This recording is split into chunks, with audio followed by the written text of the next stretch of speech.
This is the third, Dear students, this is the third part of lesson number 7, Understanding Marginalization, class 8, Civics. We are going to start from Adivasis and development. अब इसमें पढ़ेंगे कि आदिवासीज की development कैसे हुई.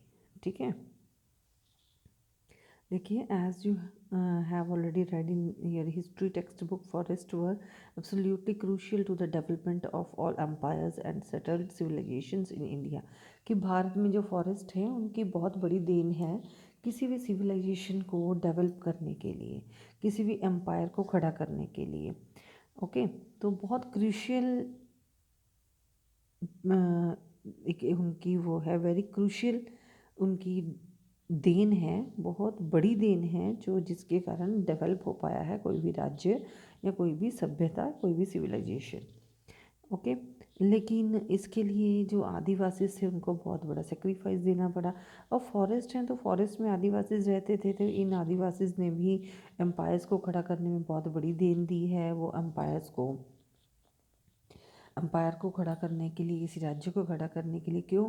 क्योंकि ये जो आदिवासी थे ना, तो वो जैसे ब्रिटिशर्स आए उनके लिए भी, या जो राज्य करने के लिए राजा आए उनके लिए भी, या जो भी सिविलाइजेशंस आई उनमें जो भी रिच पीपल थे उनकी हेल्प के लिए हमेशा आदिवासी तो काम आते थे.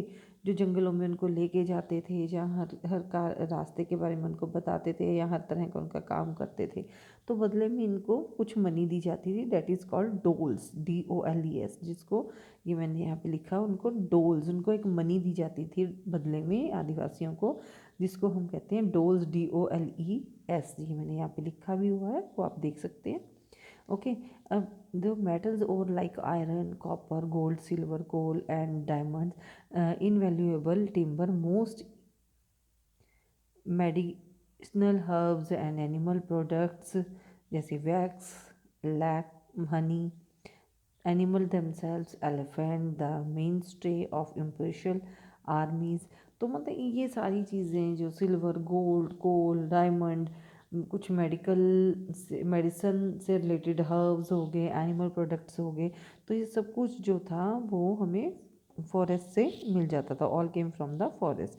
इन addition the continuation of life depended heavily on forest that help recharge many of the India's rivers as it is becoming carrier now crucial to the availability and quality of our air and water.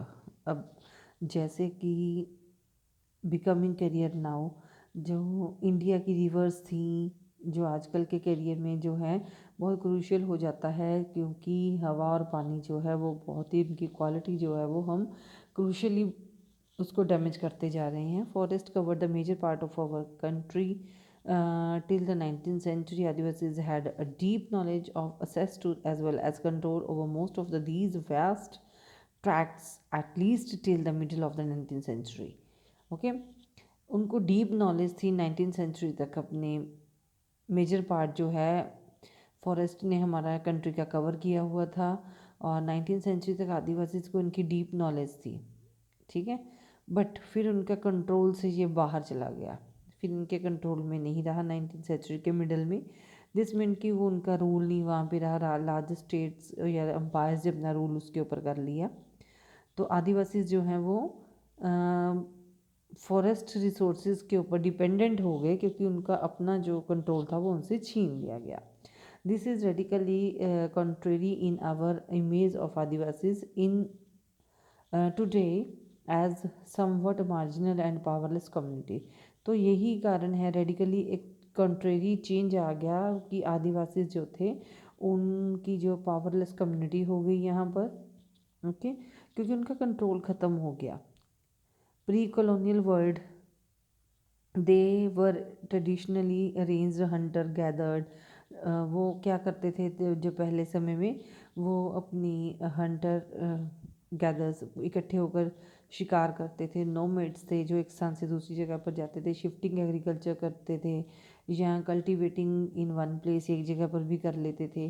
तो लेकिन ये सब कुछ था जो 200 साल पुरानी बात है, 200 ईयर्स पुरानी बात है. लेकिन स्लोली स्लोली क्या हुआ, has been increasingly force through economic changes forest policies and political force applied by the state and private industries. तो ये स्टेट और प्राइवेट इंडस्ट्रीज़ के द्वारा जो फॉरेस्ट पॉलिसीज़ आई, पॉलिटिकल फोर्स पड़ा उनके ऊपर, तो इससे क्या हुआ, to migrate to leave as worker in plantation. तो उनको माइग्रेट होना पड़ा, उनको वर्किंग करनी पड़ी प्लांटेशन में, कंस्ट्रक्शन साइट्स पर, इंडस्ट्रीज़ में, डोमेस्टिक वर्क्स में, घरों में लोगों के जाके काम करने लग गए। तो first time in history they don't control और have much direct access to the forest territories.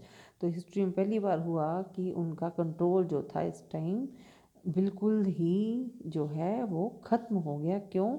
Due to the forest policies, political forces and economic changes. ठीक है, ये 3 पॉइंट्स आ गए हैं इसमें। ड्यू टू डैट उनका जो फॉरेस्ट टेरिटरी थी उसमें से उनका जो है कंट्रोल ख़त्म हो गया था। राइट, अब यहाँ पर एक ये भी हम आप पढ़ सकते हो, देखिए कि 1830s onwards Adivasis from Jharkhand and adjoining areas moved in very large number to various plantation in India and in the world।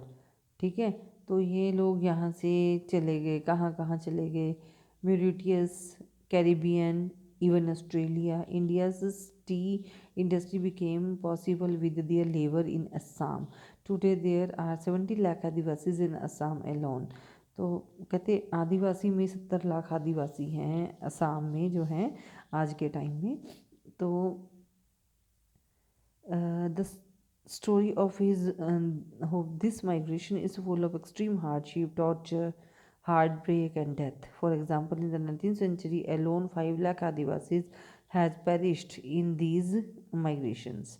ठीक है, वो पेरिश हुए इन दीज माइग्रेशंस। तो यहाँ पर एक सॉन्ग भी है, उससे भी हम पता कर सकते हैं, हमें पता चल सकता है कि हाँ उन्होंने किस तरीके से यहाँ से माइग्रेट किया, क्या क्या प्रॉब्लम्स उन्होंने फेस की। Right, forest lands have been cleared for timber. Forest timber यानी कि लकड़ी के लिए फॉरेस्ट लैंड को खाली किया गया। फॉर एग्रीकल्चर और इंडस्ट्रीज़ के लिए उनको खाली कर दिया गया। तो जिस एरियाज़ में वो रहते थे आदिवासीज, वहाँ पर क्या था कि आर रिच इन मिनरल्स, वो जगह तो वहाँ पर मिनरल्स बहुत ज़्यादा थे, नेचुरल रिसोर्सेज वहाँ पर बहुत ज़्यादा थे। तो these are taken over the for minings के लिए वो ले लिए गए, इंडस्ट्रियल प्रोजेक्ट्स के लिए वो ले लिए गए। पावरफुल फोर्सेस ने उनसे वो जगह, उनकी ट्राइबल लैंड उनसे छीन ली। ठीक है, और उनको वहाँ से फोर्सफुली जाना पड़ा, फोर्सफुली उन्होंने वहाँ से उनको भगा दिया। प्रोसीजर्स आर नॉट फॉलोड, कोई प्रोसीजर फॉलो नहीं किया गया। ऑफिशियल फिगर्स को फॉलो नहीं किया गया। ऑफिशियल फिगर्स के अनुसार more than 50% of person display due to the mines and mining projects are tribals. ठीक है, but another recent survey report, जो अलग अलग रिपोर्ट्स हैं उनके बारे में बताया जा रहा है, 79% of the person displaced from the states of Andhra Pradesh, Chhattisgarh, Orissa की यहाँ पर आकर ये अपने अपने ट्राइबल्स में आकर रहने लगे। ठीक है, huge tracts of their lands have also gone under the water of hundreds of dams and have been built in independent India. अब huge tracts of land, their land, उनकी जो बड़ी एक लैंड जो थी उसको gone under the water of hundreds of the dams, कि कितने डैम्स बनाने में ही, पानी के डैम्स बनाने में ही यूज़ हो गई है उनकी जो लैंड है। ठीक है, या फिर कितनी मिलिट्री एरिया में यूज़ हो गई या वार टाउन बन गई है। तो उसमें से इंडिया में 54 नेशनल पार्क्स भी बन गए हैं, 372 वाइल्ड लाइफ सेंचुरीज भी बन गई हैं। ठीक है, 1,09,652 स्क्वायर किलोमीटर का जो एरिया था जिसमें ये सारी चीज़ें डेवलप हो चुकी हैं, और उनका जो फॉरेस्ट का एरिया था वो उनसे छीन लिया गया। Losing their land access to the forest means that tribals loss their main sources of livelihood and food. तो उनका जो मेन सोर्स था फॉरेस्ट, वो तो उनसे छीन लिया गया रहने के लिए और भोजन के लिए। ठीक है, अब क्या हुआ कि उनको अपने ट्रेडिशनल होमलैंड्स को छोड़ना पड़ा। ठीक है, many Adivasis have migrated to cities, अब सिटीज़ में जाकर काम करने लगे, माइग्रेट हो गए सिटीज़ में। ठीक है, अपने लिए वो एम्प्लॉयड फॉर वेरी, बहुत कम वेजेस के ऊपर वो एम्प्लॉय करने लगे, जॉब करने लगे लोकल इंडस्ट्रीज़ में, बिल्डिंग्स बनाने में, कंस्ट्रक्शंस के काम में, कंस्ट्रक्शन साइट्स पर जाकर वो काम करने लगे। तो इस तरह से वो गरीबी में आ गए। डिप्रीवेशन होता है कि हानि, उन्हें उसका बहुत नुकसान होने लगा, ठीक है, बहुत सारी गरीबी का सामना वो करने लगे। 45% of the tribal groups in rural areas and 35% in the urban area live below the poverty line से वो नीचे चले गए, ठीक है। और उनके बच्चे malnourished, मतलब उनका पोषण बिल्कुल कम होने लगा, malnourished वो होने लगे डेवलप, उनका विकास पूरी तरह से नहीं हो पाता था क्योंकि उन्हें पोषण पूरी तरह से नहीं मिल पाता था। लिटरेसी रेट बहुत ज़्यादा लो हो गया था क्योंकि वो उन लोगों के पास इतना है ही नहीं था कि वो पढ़ लिख सकें, गरीबी लाइन से नीचे थे वो। When Adivasis are displaced from their lands they loss much more than a source of income. जब इनको उनकी लैंड से भेजा गया वापस, डिस्प्लेस्ड कर दिया गया, तब इनकी जो इनकम के साधन थे वो ज़ीरो हो चुके थे, इनके पास है ही नहीं थे। दे लॉस दिए, वो अपने ट्रेडिशन कस्टम सब खो चुके थे। The way of living and being, कैसे उनको रहना है, सब उनका ख़त्म हो चुका था। They took our farming land, they left some houses, they took the cremating ground, temple, well and pond, how will we survive. किसने कहा था ये? गोविंदा मारन ने कहा था कि हम कैसे किस तरह से जिए। इन्होंने हमारी ज़मीन ले ली है, हमारे घर हमसे कुछ छीन लिए हैं, ठीक है। इन्होंने हमारा काम जगह, हमारी ग्राउंड छीन ली है, हमारे मंदिर, हमारे कुएं, हमारे तालाब छीन लिए हैं। तो गोविंदा मारन कहते हैं कि बताओ हम किस तरह से सर्वाइव करेंगे। Who was displaced due to a refinery project in Odisha. कौन है जिसने ऐसा एक ओडिशा में प्रोजेक्ट चलाया? As you have read, there exists an interconnectedness between the economic and social dimensions of tribal life. Destruction in one sphere naturally impacts on others. Often, this process is possessions and displacement can be painful and violent. तो इस तरह की जो displacements हैं, डिस्पोजेशंस हैं, वो painful हो सकती हैं, हिंसा समाज में लेके आ सकती हैं। क्यों? क्योंकि उनकी जो लाइफ है वो पूरी तरह से डिस्टर्ब हो चुकी है, पूरी तरह से वो ख़त्म हो चुकी है। उनकी इकोनॉमिकली और सोशली वो पूरी तरह से एक तरह से ख़त्म हो चुके हैं, ठीक है। This is the end of the third part. In next video we will do the fourth part. Okay.